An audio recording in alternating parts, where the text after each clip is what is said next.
사람은 생각대로 삽니다. 사람은 먹은 대로 우리 몸이 반응을 합니다. 씨 뿌리는 대로 거두게 됩니다. 오늘 설교의 제목이 생각과 마음을 다스려 산다라는 제목입니다.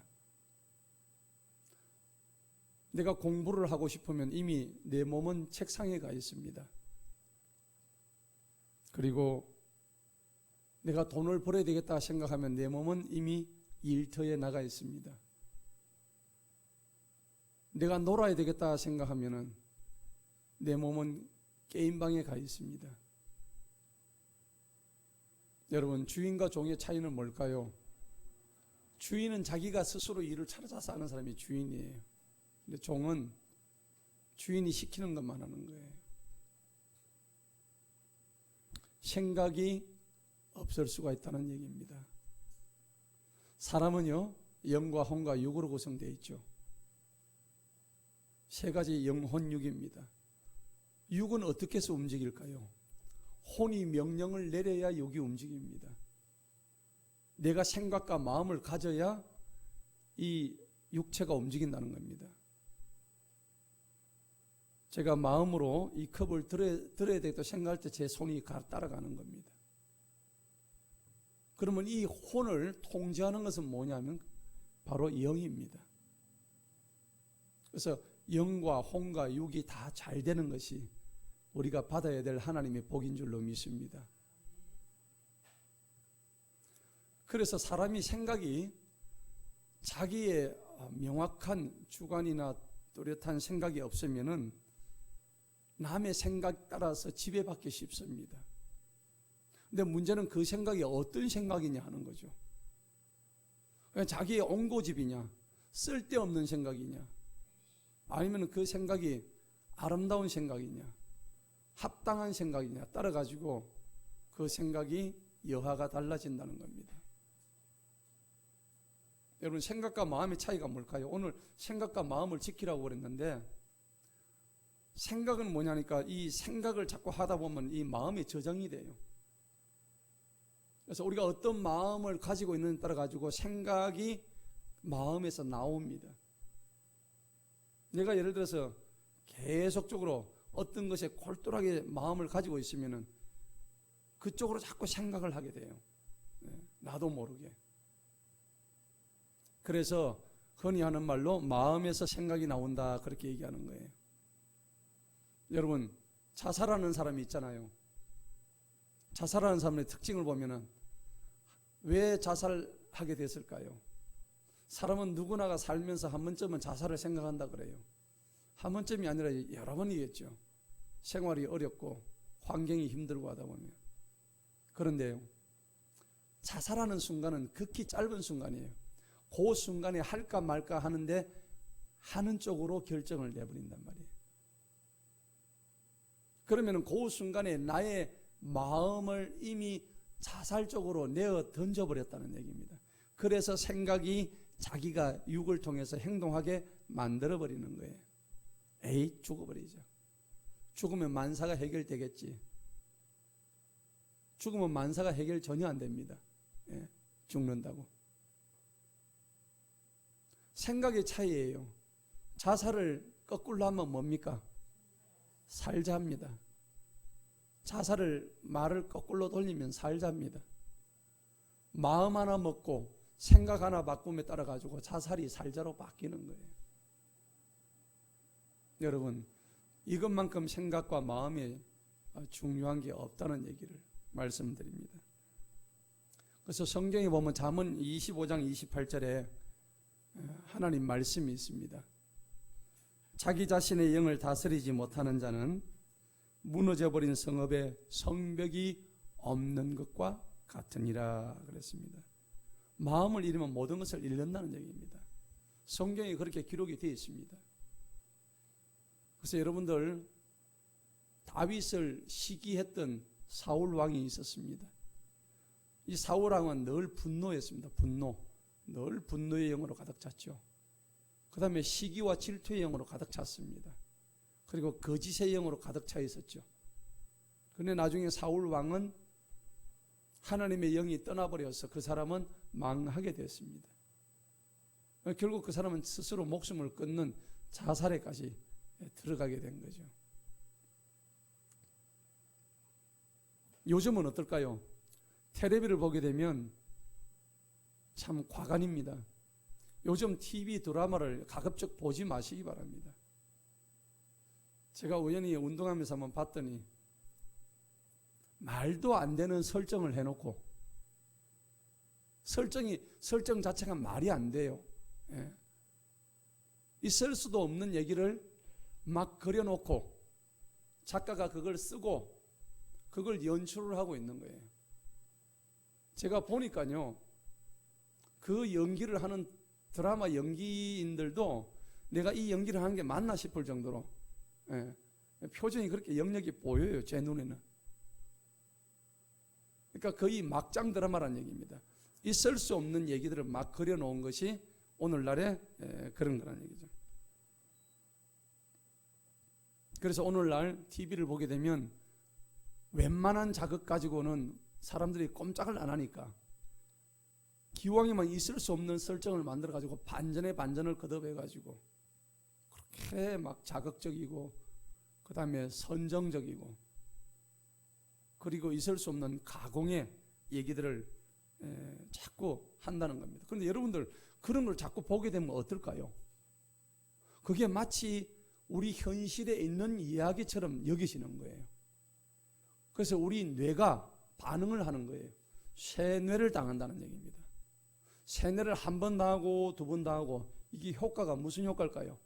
학습 효과가 생기는 거예요. 그러면 사람들이 텔레비에서 본 행동을 그대로 따라하는 거예요. 여러분 여기 배후에는 누가 있을까요? 사단이 있는 거예요. 여러분 텔레비를 오래 보면요 사단의 종이 되는 줄로 아시기 바랍니다. 텔레비 오래 보시면 안 돼요. 가장 믿을 수 없는 것이 TV입니다. 예.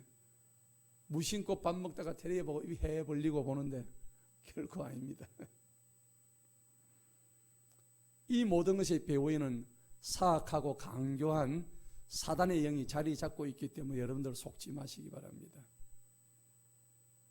오늘날 사단은요 내가 사단이다 하고 나타나지 않습니다. 사단은요 성경에 보면 광명한 천사로 자기 자신을 위장한다 그랬어요. 나쁜 사람이 내가 나쁜 사람이라고 오는 경우 봤습니까? 절대 그런 거 없습니다. 아주 포장을 잘해요. 사단도 똑같아요. 오늘날 사단이 우리를 망치게 하는 그 요인이 뭐냐면은 사회 곳곳에 숨어있는 문화, 그 다음에 영화, 음악, TV 드라마, 그 다음에 곳곳에 숨어있는 우리가 알 수 없는 비밀한 코드를 통해서 우리의 영으로 침투해 들어온다는 겁니다. 특히 어린아이들은 아주 그냥 100% 노출되어 있어요. 우리 어른들도 그러한데 그러니까 모방 범죄가 많이 일어나는 거죠. 제주도에서 일어났던 그런 살인 사건도 보자면은 사람의 생명을 그냥 파리처럼 여기는 아주 포악하죠. 아주 잔악합니다. 그런 것들이 우리 일상생활 속에서 이제 아무렇지도 않게 그 범죄를 저질러 놓고도 별 뭐 생각이 없습니다.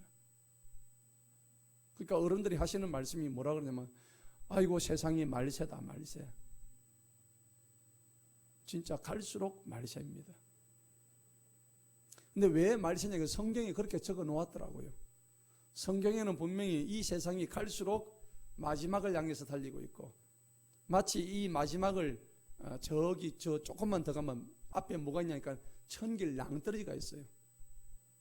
근데 오늘날 이 전차가 있는데 이 전차의 이름이 욕망이라는 이름의 전차예요. 욕망이라는 이름이 전차가 저 내리막길 가면은 천길 낭떠러지 있는 그 내리막길을 갖다가 전속력으로 지금 달려가고 있는 거예요. 이제 얼마 있지 않으면은 이 욕망이라는 이름의 전차는 낭떠러지로 떨어질 수밖에 없는 그런 상황에 놓여 있다는 겁니다. 오늘 우리 읽었던 본문 말씀의 주제가 뭐냐니까 이 시편 기자는 자기 현실적인 문제의 고통 때문에 굉장히 마음이 나약해졌습니다. 그래서 오늘 주님 앞에 자기 걱정을 갖다가 털어놓는 자기 고통, 이 고통 속에 자기의 마음을 털어놓는 그런 기도를 지금 하고 있는 것을 우리가 보게 됩니다.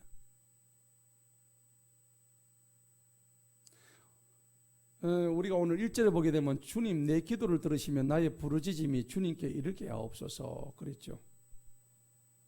여러분, 이 시편 기자는 자기가 어려움에 있을 때에 내 기도를 들어달라고 얘기한 거예요.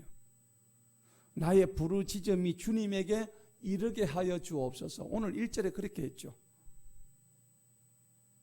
굉장히 중요한 얘기입니다. 여러분, 삶에 어려움이 있을 때 이렇게 내 기도를 들어달라고 하나님 앞에 부르짖는 것이 얼마나 중요하다는 것을 오늘 본문 말씀을 통해서 알 수 있다는 겁니다. 사람은 고난받을 때 굉장히 마음이 힘들어요. 심약해집니다. 그런데 우리가 고난받을 때 우리 마음과 생각은 어떠해야 될까요? 오늘 이 본문 말씀을 통해서 우리가 교훈을 받아야 됩니다. 하나님은 우리에게 원하시는 것이 뭐냐니까 복된 삶이에요. 하나님은 우리를 좋은 길로 인도하시기를 바라시는 거예요. 여러분들 어느 부모가 자기 자녀가 잘못되기를 바라는 부모가 있겠습니까? 특히나 하나님은 우리가 나쁜 길로 가지 않고 복된 길, 좋은 길, 영생의 길, 구원의 길로 가기를 날마다 기다리고 있는 거죠. 그런데 여러분들 복된 길로 간다는 것이 그렇게 간단한 일이 아닙니다. 복된 길로 가기 위해서는요, 우리 앞에 놓여져 있는 장애물들을 넘어야 됩니다. 그것을 우리는 뭐라고 얘기하냐니까 신앙훈련이라고 그래요. 신앙훈련. 따라합시다. 신앙훈련. 신앙훈련 잘 받읍시다. 잘 받아야 되는 거예요. 여러분들 그 신앙훈련 잘 받지 못하면은 의미가 없어. 일평생 동안 우리 신앙훈련을 잘못 받아가지고는 신앙이 성장하지를 않은 거예요. 여러분 보세요. 군사 학교에서 가장 최고의 학교가 사관학교입니다.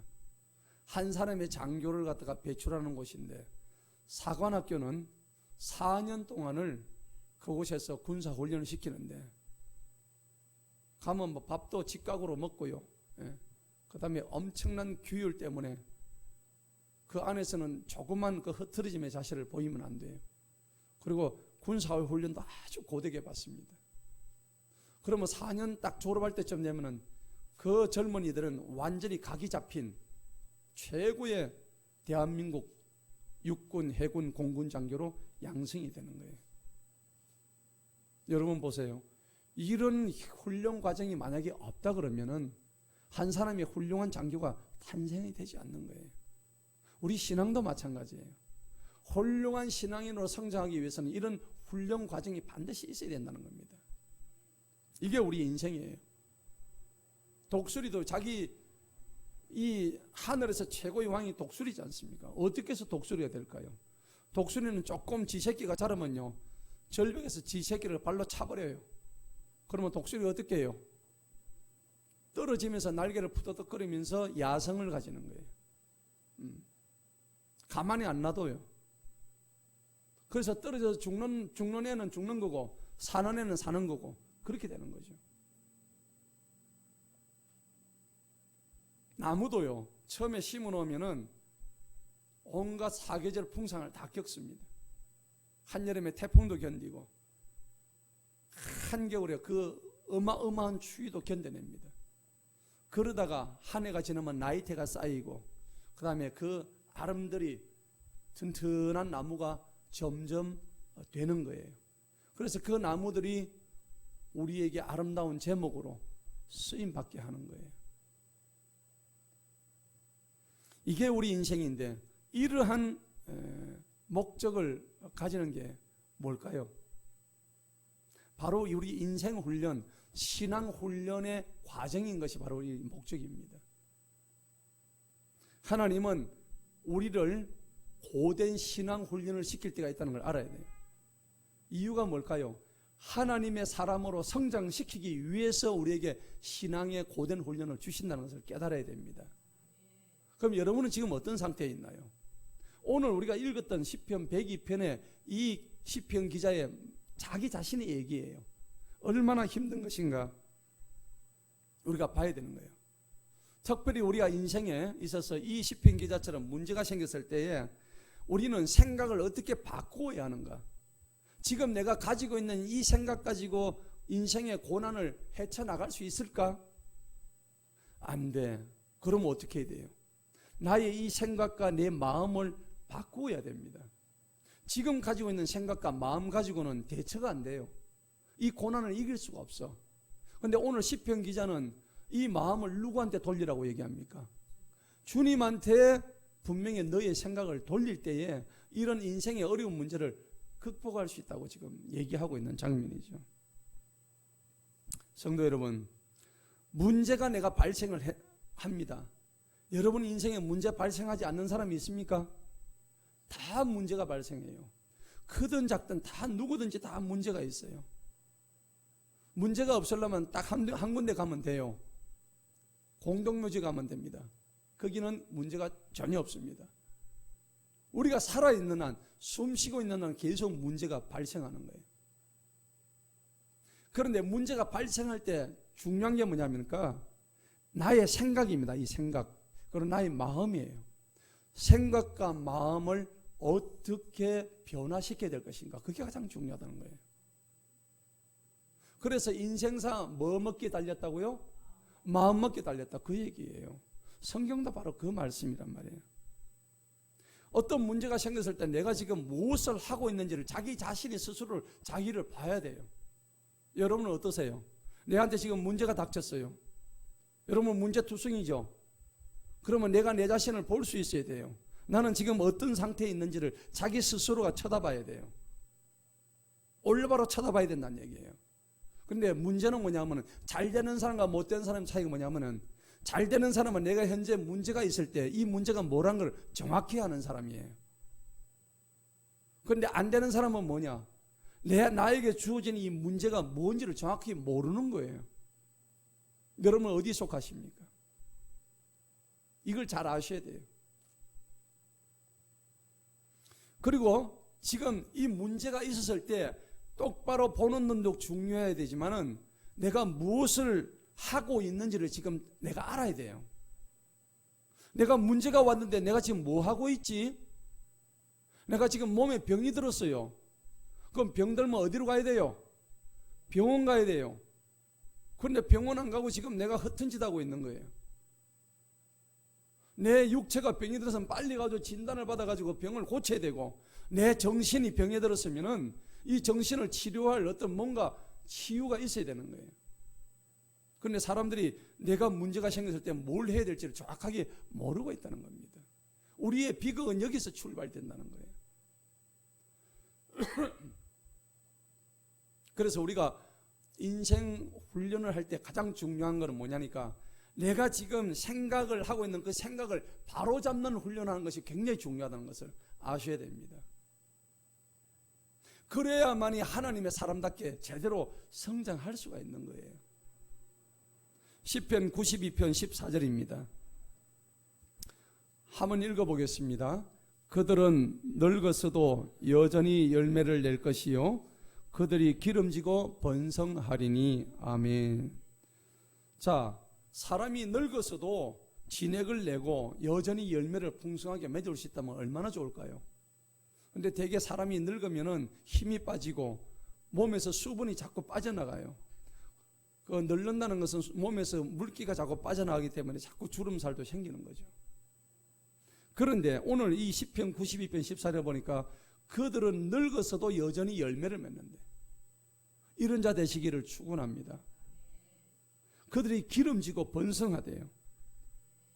여러분 이렇게 되려 그러면 여전히 성장하고 번성하기 위해서는 지속적인 훈련이 있어야 된다는 겁니다. 오늘 시편 102편은요 우리에게 뭐라고 말씀하시는지 자 성경을 한번 보시겠습니다. 3절 한번 보세요. 시편 3절을 보니까 오늘 본문 말씀 이는 나의 날들이 연기같이 소멸됐다고 그래요. 나의 날들이 연기같이 그냥 확 다 날아가 버렸다는 얘기입니다. 나의 뼈들이 그냥 어떻게 됐죠? 그냥 다 타버렸어. 내 뼈가. 여러분 뼈가 탈 정도 같으면 내 고난이 얼마나 힘들겠어요. 4절에는 뭐래요? 내 마음이 뭘 당했어요? 강타당한 거예요. 아주 강하게 그냥 타격을 받은 거예요. 사람이 마음이 강타당하면요, 그냥 막 삶 전체가 흔들려 버리는 거예요. 심지어는 우울증 걸리고 조울증 걸리고 대인기피증 다 걸리는 거예요. 그러니까 사람이 마음을 잃어버리면 모든 것을 다 잃는다는 잠언 16장 말씀이 그대로 온 거예요. 여러분, 마음을 잃지 마시기 바랍니다.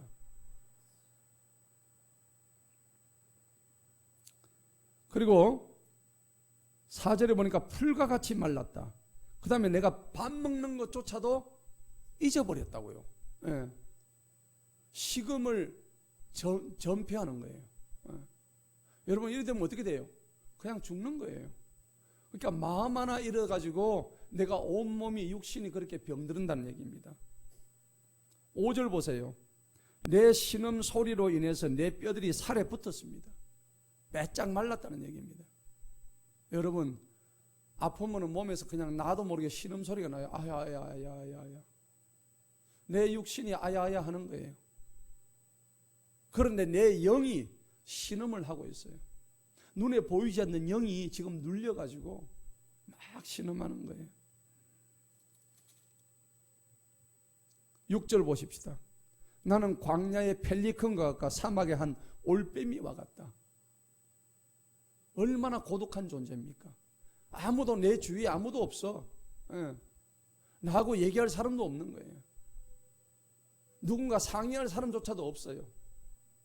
오늘 사막에 올빼미 한 마리가 딱 있대. 얼마나 외로운 일이에요. 7절에 보니까 내가 깨어있나니 지붕 위에 홀로 있는 한 마리 참새 같다. 지붕 위에, 그 아무것도 없는 지붕 위에 홀로 있는 참새와 같다.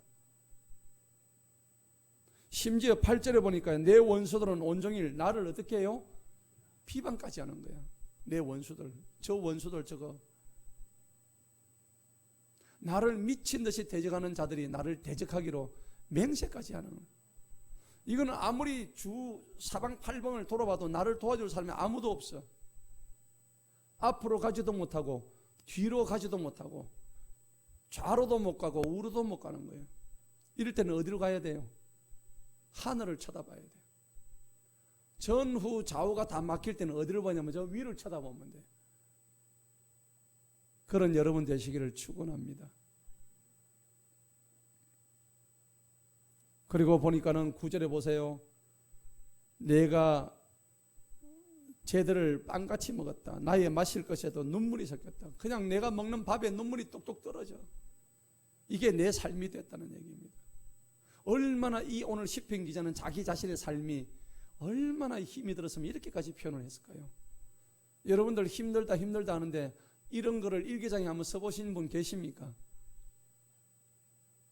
아마 이 시편 기자처럼 이렇게까지는 안 썼을 거예요. 그렇죠?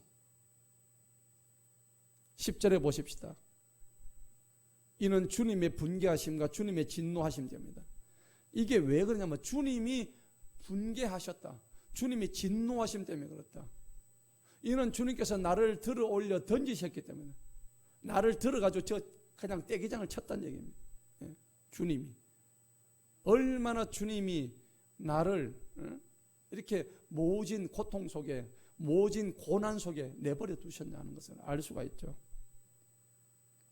11절 한번 보십시다. 나의 날들은 기울어지는 그림자 같으니 내가 풀같이 말라버렸다. 야, 오늘 시편 기자가 지금 얘기하고 있는 이 장면은요, 한 사람이 고난받는 장면을 이렇게까지 세세하고 이렇게까지 생생하게 표현할 수가 없을 정도로 너무나 구체적인 지금 얘기를 하고 있는 거죠. 여러분, 오늘 그런데 문제는 뭐냐니까, 이렇게 어려운 고난 중에 시편 기자는 누구를 찾는가? 한번 보세요. 12절을 보십시다. 그러나 오 주님, 주님께서는 영원히 계시오며 주님을 기억함이 모든 세대에 있으리로다. 이 시편 기자는 이렇게 어려운 가운데서 그의 뭘 바꿨어요? 생각을 바꾼 거예요. 그러니까 여러분들, 바보와 천치의 차이는 뭐냐면은 생각 하나 차이라는 얘기 들어보셨어요? 생각 하나 잘 먹으면은 그의 삶이 바뀌고 인생관이 바뀌는 거예요. 근데 맨날 생각하는 게 그냥 찌질이, 그러면은 어떻게 발전이 있을 수가 없어. 오늘 이런 상황에서 이 시편 기자는 주님을 이름을 부릅니다. 오, 주님, 주님, 주님. 주님은 영원부터 영원까지 계시는 분이십니다. 그러면 13절 보십시다. 마지막 절 보니까 주님께서 일어나시어 시온 위에 긍휼을 베풀어 주신다. 이는 그에게 은총을 베푸는데 참으로 정해진 때가 이렇기 때문이다. 주님께서 정해진 때에 나를 굽어 살피소서 라는 소망을 지금 가지고 있다는 거예요. 이 고백이 여러분들의 고백이 되시기를 간절히 소망합니다. 여러분, 이렇게 고난이 찾아왔을 때, 어려운 고난 중에 내 생각을 빨리 찾아야 되는 거예요. 내 생각이 지금 이쪽에 와 있는지 저쪽에 가 있는지. 이쪽은 주님이 있는 쪽이에요. 저쪽은 세상 쪽이에요. 여러분들 힘든 생각이 있을 때 내가 왜 더욱더 고난 속에 빠져드는가 이유를 아셔야 돼요. 생각을 고쳐 먹지 않고 옛날 생각을 계속 하기 때문에, 주님이 계신 쪽으로 생각을 고쳐 먹지 않고 계속 그 과거의 생각에 얽매여 있기 때문에 발전이 없다는 얘기예요. 1년이 지나도 10년이 지나도 30년이 지나도 그냥 그 모양 그 모습 그대로라고. 여러분 언제까지 그렇게 사실랍니까? 과감하게 생각을 버리시고 과감하게 생각을 바꾸시는 여러분 되시기를 축원합니다. 고린도전서 13장 11절에 보면 내가 어렸을 때는 말하는 것이 어린아이와 같고 깨닫는 것이 또 생각하는 것이 어린아이와 같다가 장성한 사람이 되고 난 뒤에는 어린아이를 버렸다고 성경이 말씀하고 있습니다. 그러니까 어린아이의 생각을 갖다가 버리기 위해서는 생각을 자꾸 이렇게 다르게 하는 훈련을 해야 되는 거예요. 그런데 우리 생각은 어떻습니까? 세멘트처럼 딱딱하게 굳어져 있어. 여러분들 자신 한번 돌아보세요. 나는 지금 내 머리에 생각이 말랑말랑한 고무줄처럼 되어 있느냐, 아니면 지금 딱딱한 세멘트로 되어 있느냐, 어느 쪽일까요? 여러분 만약에 세멘트면은 망치 가져오세요. 그냥 가져와. 그냥 세멘트를 그냥 쎄리 부수라고, 빠사뿌라고. 보통 사람들은요, 괴로운 일을 당하거나 슬픈 일을 당하면 그냥 그쪽으로 그냥 더 빨려 들어가 버려. 보통 사람들은 그래요. 이거 오늘 또 왜 이러노? 재수 없네. 교회 댕 사람 재수 없네 자꾸. 오늘 일 안 풀린다. 일진이 안 좋다 자꾸. 여러분들 보통 사람, 예수 믿는 사람들도 제대로 안 믿는 사람이 이런데 보통 사람은 얼마나 더 그럴까요? 그냥 괴로운 일을 바라보면 이 괴로움 속에 벗어나오지를 못하고 그 괴로움 속에서 그냥 허우적거리는 거야. 그 괴로운 독을 계속 먹고 마시고 그거에서 춤추고 앉아있는 거예요. 참 답답한 노릇이에요. 그러니까 지켜보면 저거는 아닌데 저 사람은 왜 저 생각에서 못 벗어날까? 오늘 생각과 마음을 다스려야 한다가 오늘 설교 주제예요. 다스려야 삽니다. 여러분이 사는 길은 딴 거 없어요. 생각과 마음을 다스리시기 바랍니다. 어쨌든 내가 그 악과 독을 먹고 마심으로 인해 가지고 날마다 그것 때문에 괴로워하면서도요, 계속 독을 마십니다. 잠도 못 자고 내가 저 XX 때문에 내가 내 인생이 이렇게 살지, 어이구 하면서 가슴 치면서요. 평생 그러고 앉아 있는 거야. 그런 사람은 발전이 없어. 그러고 있을 시간에 내 생각을 고쳐먹고 하나님을 전적으로 신뢰하고 의뢰하다 나가보면 분명히 좋은 일이 있다고 제가 드리는 말씀에 그 성경에 그렇게 기록이 됐는데 그걸 몰라. 여러분 왜 그럴까요? 이유가 있습니다. 영적으로 어린아이이기 때문입니다. 그렇게 하는 사람은 영적으로 성장하지 못한 사람이에요. 계속 어린아이처럼 머물러 있는 사람이에요. 여러분의 생각의 주소가 어디입니까? 이전의 주소입니까? 아니면 새로운 신주소입니까? 주소를 바꾸시기 바랍니다. 내 생각이, 내 마음이 머무는 자리가 어딘지를 정확하게 보시기 바랍니다. 여러분, 생각과 마음은요, 안식처가 필요합니다. 휴식처가 필요한 거예요. 사람이 이렇게 힘들게 일하다 보면 휴식이 필요합니다. 그렇죠? 그래서 여러분들 여름 휴가도 가고 겨울 휴가도 가고 죽으라고 일만 하는 게 아니란 말이에요. 한 번씩 힐링을 통해서 새로운 회복을 가지는 거예요. 자, 그러면은 여러분들 생각도 이렇게 한 번쯤은 안식을 하게끔 만들어 주셔야 돼요. 근데 그게 아니고 여러분들 생각은 지금 끊임없이 안 좋은 쪽으로 달려가는 거야. 예, 이게 아닌데 안타까워요. 그런데 그 생각의 안식처는 어디로 가야 되냐면 오직 하나님인 줄 믿습니다. 믿는 우리들에게 영원한 생각의 안식처는 바로 하나님이다 하는 것을 우리가 깨달아야 됩니다. 시편 73편 28절 보시겠습니다. 한번 읽어봅니다. 하나님을 가까이 하는 것이 내게 선하오니 내가 주 하나님을 신뢰하여 주님의 모든 일을 밝히 보이리이다. 아멘. 하나님한테 가까이 가는 게 복이래요. 여러분, 돈을 쫓아가면 그 돈의 노예가 됩니다. 하지만 하나님을 쫓아가면, 하나님을 따라가면 하나님께서 돈도 주시고 건강도 주시고 복도 주시고 우리가 해야 할 모든 것을 다 던져주신다는 사실을 깨달으시기 바랍니다. 여러분, 일을 하다 보면 여러 가지 힘든 일이 많이 나와요.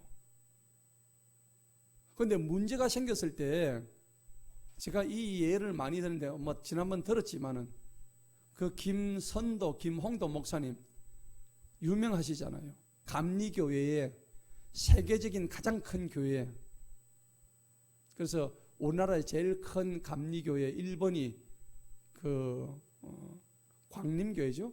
광림교회 김선도 목사님이에요. 두 번째 큰 교회가 금난교회 김홍도 목사님이에요. 요 교회들 다 모아놓으면 성도가 22만 명이에요. 예. 22만 명이에요. 저는 그래도 한 20만 명 이상 다 봅니다. 근데 여러분, 그게 중요한 게 아니죠. 이 김홍도, 김선도 목사님이 형제가 있는데 요 밑에 셋째 동생이 있어요. 김국도가 있어요. 김국도는 강남에 아주 유명한 임마누엘 교회의 담임 목사님이에요. 어마어마하게 큽니다. 셋째 아들이에요. 그 다음 넷째 아들이 누구냐면 김건도라고 미국에 또 유명한 감리교회 목사님이 있어요. 아들 몇 명? 4명이 세계적으로 유명한 목사예요. 이 사람 엄마가 누구예요? 이숙녀라는 전도사입니다. 1908년생이에요. 그런데 처음에 18살에 남편한테 그 시집을 갔는데 이 남편이 북간도로 이제 그때 전쟁을 한다고 일제하고 한다고 광복군으로 갔어요. 가가지고 이따가 3년 만에 다시 돌아왔는데 그 없는 동안 남편이 없는 동안에 얼마나 힘들었겠어요. 그래가지고 시집은 또 믿지 않는 시집인데 자기가 신앙을 받아들여가지고 그렇게 믿음 생활을 하려고 하니까 얼마나 핍박이 심하다. 예수 믿는다고 막. 그 옛날에 예수 믿는다고 핍박 말도 못하는 핍박을 받는 거예요. 근데 내가 차라리 죽었으면 죽었지. 나는 예수 안 믿고는 나는 안 된다. 그러니까 이제 신랑이 3년 만에 돌아왔는데 아이고 시집에 이 박해는 말이 아니, 이거는 비교가 안 돼. 신랑이 자기를 핍박을 하는데요. 말도 못하게 교회 간다고 핍박하고 난리가 치는 거예요. 그래서 이 사람이 124 각오에 에서더스에 죽으면 죽으리라. 내가 죽게 할만 까무러치기지. 그래가지고 이제 기도를 하는데 하루는 기도를 하다가 하나님 아버지 자기 남편 보고 저 인간을 좀 빨리 보내주세요. 내 예수 잘 믿게. 그래 기도를 한 거예요. 하나님 아버지 저 인간 좀 날려주세요. 그래야 내가 예수님을 잘 믿을 거 아닙니까? 그래 기도를 하고 있는데 하루는요 성령님이 되게 뭐라 하시더랍니다. 네가 네 남편도 하나 모시는 게 네가 뭘 하겠느냐. 성령님께서 굉장히 뭐라 하시는 걸 자기가 안는데 그때 자기 깜짝 놀랐대요. 이 남편 하나도 못생기는 네가 뭘 하느냐고. 그래가지고 이 이숙녀 이 여자분이 그때는 전도사가 아니었죠. 그래가 깜짝 놀래가지고 요한복음 12장 24절의 말씀이 하늘의 미랄이 땅에 떨어져 죽지 않으면 많은 열매를 맺지 못하고 땅에 떨어져 죽으면 수많은 열매를 맺으리라. 그 말씀이 성령님이 딱 주시더래요. 그래가지고 딱 그 말씀 믿고 그때부터 회개했대요. 하나님, 제가 잘못했습니다. 저 인간을 골로 보내주게 하지 마시고 저 인간을 교회로 보내주십시오.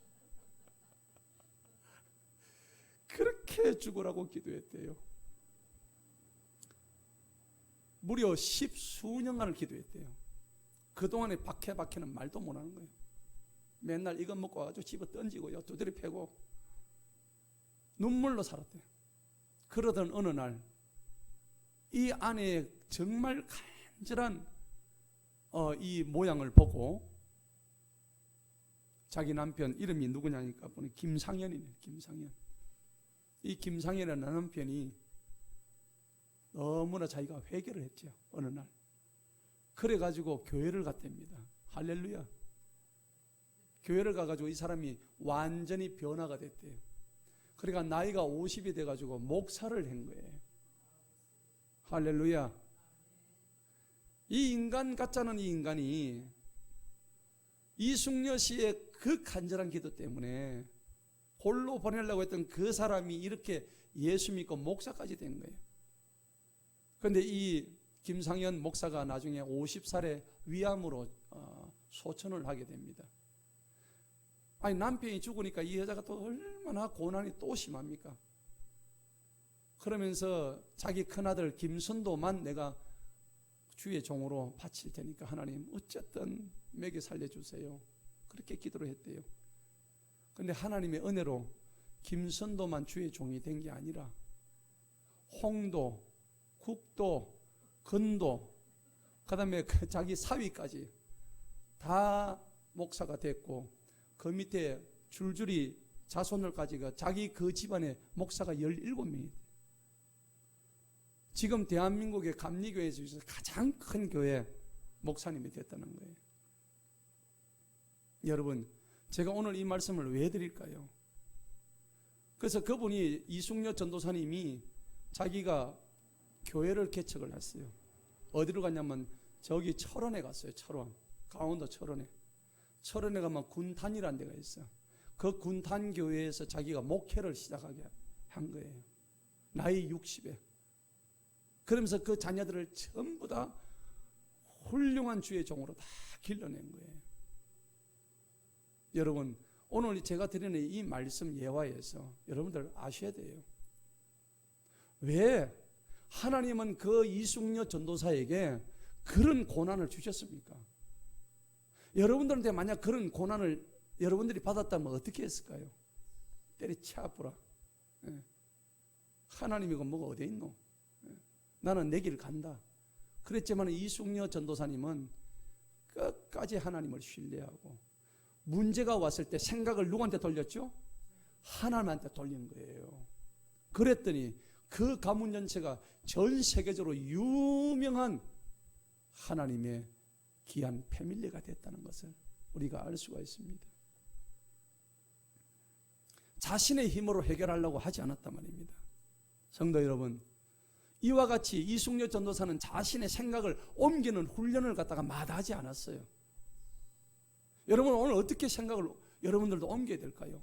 기존에 잘못되고 찌질이 생각하고 있었다면 이 생각을 옮길 훈련을 하시기 바랍니다. 그 생각이 하나님께로 가야 되는 훈련을 여러분들 받으셔야 되는 거예요.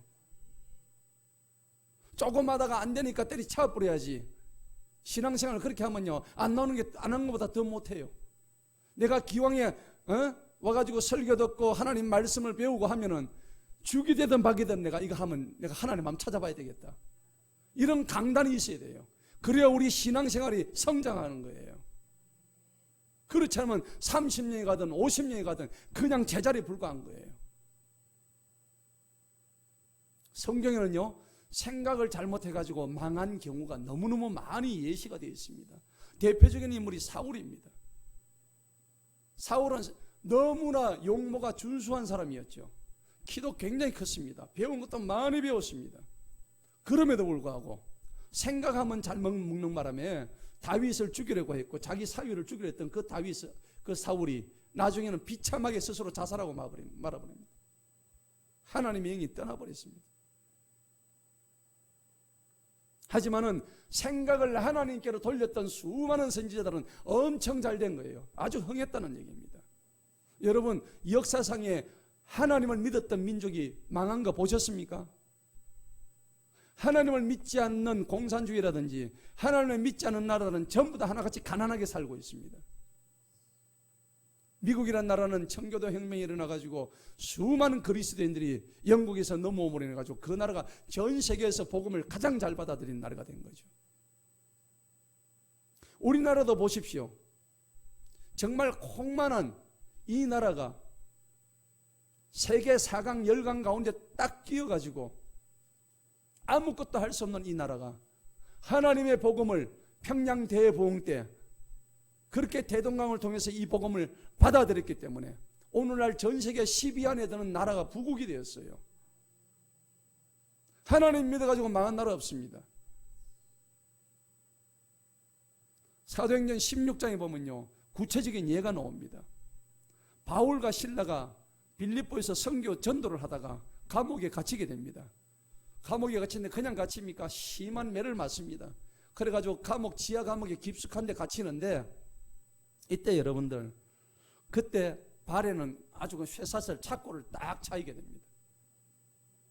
여러분, 이렇게 된다면 여러분은 어떨까요? 보통 이 정도 되면 사람이 이제 불안해지고 그 다음에 원망이 생기고 그 다음에 걱정, 근심, 두려움까지 생깁니다. 밤에 잠을 못 자요. 이제 곧 죽을지도 모르는데 아무것도 할 수 있는 게 없어. 이런 보통 사람의 경우에는 이 정도 돼버리면 아무것도 할 수 없는다고. 어떤 사람은 혀를 깨물고 죽어버려요. 그런데 바울과 실라가 사도행전 16장에 보면 한 개 딱 두 가지가 나와요. 굉장히 중요한 문제예요. 그게 뭐냐 그러니까 이들은 모든 것이 싫고 회복이 불가능하고 아무 의욕도 없는 그런 것이 아니라 오히려 이들은 감옥에 갇힌 상태에서 착고에 꽉 매여진 상태에서 두 가지를 했는데 첫째는 기도였습니다. 사도행전 16장에 그렇게 나와 있습니다. 여러분, 기도를 했다는 것은 그들의 생각을 갇혀 있다는 생각에서 탈출을 시켜버린 겁니다. 뭐가 바뀌었다고요? 생각이 바뀐 거예요. 몸은 비록 감옥 속에 있었지만 마음은 감옥 밖에 있은 거예요. 맞습니까? 여러분들은 몸은 자유한데 이 생각은 감옥에 있는 사람이 있어요. 내 몸은 자유한데 여전하게 이 생각만큼은 계속 저 지하 감옥 속에 갇혀 있단 말이에요. 오늘날 여러분들 보세요. 정신병 가면 수많은 사람들이 정신병동에 앉아가지고 우울증 환자, 조울증 환자, 조현병 환자 온갖 사람들 그쪽에 득실득실하게 지금 있단 말이에요. 몸은 멀쩡해. 근데 그들의 생각은 이미 감옥 속에 갇혀 있기 때문에 도저히 정상적인 생활을 할 수가 없는 거예요. 모든 것이 싫어. 회복도 안 돼. 트라우마가 있어. 대인기피증이야. 내가 할 수 있는 일은 아무것도 없어. 여러분, 우리가 이렇게 어려움이 있을 때 오늘 설교의 제목처럼 내 생각과 마음을 기존에 가지고 있던 이 마음에서 하나님 쪽으로 옮기는 것이 가장 중요한 줄로 믿습니다.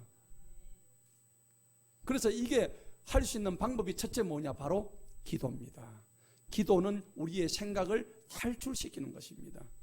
내가 지금 가지고 있는 생각을 탈출시켜요. 여러분들 기도하시기 바랍니다. 목사님 저는 길 가면서 기도하는데 그것도 해야 되지만 그런 기도 말고 정말 주님 앞에 나와가지고 내가 간하는 기도, 간구하는 기도, 하나님 나하고 한번 오늘 실험해 봅시다. 하나님, 내가 하나님의 뒷다리를 잡더라도 하나님, 야곱이 환도뼈가 부러지면서까지 야복강가에서 하나님의 천사와 씨름했던 것처럼 오늘 하나님 내 기도를 들어주세요. 우리가 한 번이라도 그런 기도 해본 적이 있냐 이거예요. 그런데 바울과 실라는 그 감옥에서 영으로 기도를 했습니다. 하나님 너무나 감사합니다. 내 몸은 비록 여기 있지만은 우리가 전도하다가 선교하다가 이런 일을 당하게 해주시니 감사합니다. 그들은 자유했습니다. 갈라디아서 5장 1절에 그런 말씀이 있습니다. 그리스도께서 너희를 자유케 하려고 자유를 주셨다, 그렇게 말씀하시죠. 우리는 영적인 존재입니다. 생각은 얼마든지 우리가 자유할 수 있어요. 사방으로 우겨삼을 당해도 거기에 쌓이지 아니할 그런 자유가 있다는 겁니다. 자유를 선택하는 것은 여러분들 자유예요. 해도 되고 안 해도 되는 거예요. 여러분, 일어나는 생각대로 사는 그것이 바로 종이고 노예입니다. 여러분들은 마음에 어떤 그 분노가 딱 일어날 때 그 분노대로 행동해요. 예를 들어서 내가 뭘 하고 싶다면 그걸 자제를 못해요. 절제를 못해요. 그냥 그대로 해버려요. 자, 그러면은 그것은 생각대로 매여 사는 거예요. 진정한 자유함이 없는 거예요. 화나는 대로 화내고 기분과 감정 따라 움직이고 싸우고 싶은 대로 싸우고, 그게 바로 불행과 죽음의 길인 줄 우리는 알아야 됩니다. 하나님은요, 여러분들이 기도를 기다리고 계십니다. 오늘 본문 말씀 17절 보겠습니다. 17절 보니까는 그분께서는 빈곤한 자의 기도를 중히 여기신다고 오늘 분명히 말씀하십니다. 가난한 자의 기도를 중히 여기신대요. 여러분들 부자입니까? 우리 다 가난해요. 가난한 자의 기도를 중히 여기시기 때문에 기도하시기 바랍니다. 20절에 보니까는 이는 갇힌 자의 신음을 들으시는 하나님이다. 우리는 지금 다 갇혀 있어. 영적으로 정신적으로 다 갇혀 있단 말이에요. 자유스럽지를 못해요. 늘 뭔가에 눌려 있어. 억눌려 있어요. 오늘 주님은 20절에서 갇힌 자의 신음을 들으신다. 죽이기로 작정한 자들을 풀어주신다. 분명히 오늘 성경에서 말씀하십니다. 사랑하는 성도 여러분, 하나님께로 가는 것만이 진정한 자유임을 믿으시기 바랍니다. 그것은 자기의 부인이에요. 자기 십자가를 지고 주님을 따라가는 일들입니다. 하나님께 갈 수 있는 자가 진정한 자유로운 자입니다. 여러분, 자유로운 자들은 은혜가 넘쳐요. 그리고 걱정, 근심, 불안으로부터 자유함을 얻습니다. 자, 두 번째입니다. 바울과 실라가 그렇게 그 감옥에서 했던 것이 뭐냐니까 바로 찬송이었습니다. 첫 번째는 기도였고 두 번째는 찬송이었습니다. 여러분, 찬송이란 뭐냐면 하나님을 생각하면서 기뻐서 내 입술로 소리내어서 예배드리는 행위가 찬송입니다. 소리내어 드리는 예배가 찬송입니다. 여러분, 그럴 때 찬송할 때 찬송 많이 부르시기 바랍니다. 찬송을 하면 여러분들 입술을 열어야 될 거 아닙니까? 근데 예배드리면서 입술도 안 여는 사람이 있어. 그거 아니에요. 찬송을 할 때는 마음껏 찬송을 하시기 바랍니다. 그럴 때에 이 찬송을 통해서 내 영이 억눌렸던 모든 영들이 다 풀어지는 역사, 결박이 풀리는 역사가 나타나는 줄로 믿습니다. 전능하신 하나님, 날 구원하신 하나님을 생각하고 찬양하는 것이 우리가 해야 될 일인 거예요. 어려운 일을 당했을 때 생각을 빨리 바꾸시기 바랍니다. 고난 중에 있는 사람들은 특별히 생각을 변화시키시기 바랍니다. 모든 문제의 해결은 하나님 손 안에 있음을 인정하시기 바랍니다. 오늘 바울과 실라가 옥중에서 기도하고 찬송 이 두 가지를 했더니 어떻게 됐어요?